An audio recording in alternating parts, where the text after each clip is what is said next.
പരിപ്പ് നല്ല വറുത്തെടുക്കണം. വറുത്തിട്ടിട്ട് അതിലൊരു തേങ്ങൻ്റെ കഷ്ണം, പിന്നെ തക്കാളി, വെള്ളുള്ളി ഒക്കെ ഒന്ന് ഇട്ടിട്ട് നല്ല വതക്കിയെടുക്കുക.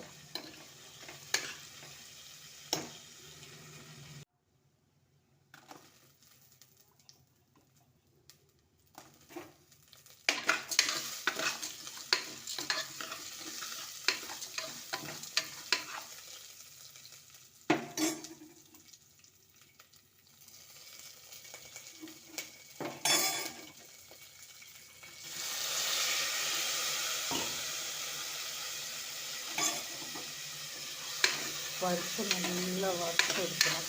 വറുത്തിട്ടിട്ട് അതിലൊരു തേങ്ങൻ്റെ കഷ്ണം, പിന്നെ തക്കാളി, വെള്ളുള്ളി ഒക്കെ ഒന്ന് ഇട്ടിട്ട് നല്ല വതക്കിയെടുക്കുക.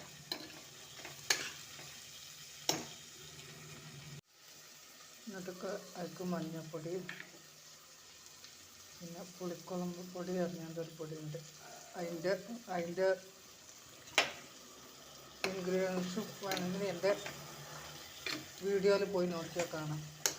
എന്നിട്ട് അത് ഇട്ടിട്ട് നല്ല ഒന്ന് ഇളക്കി കൊടുക്കുക.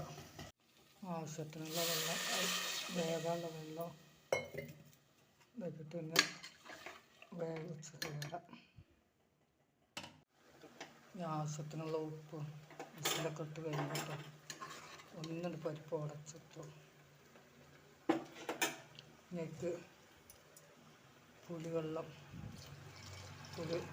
വെള്ളത്തിലിട്ടച്ച് ആ പുളി വെള്ളം ഇതിലേക്ക് പാരണം. തട്ടാനുള്ളൂ. ഒന്നൊരു ഡിഷിന് മല്ലിച്ചപ്പിട്ട് നല്ലൊരു ടേസ്റ്റാണത്. ഉണ്ടാക്കി നോക്കും.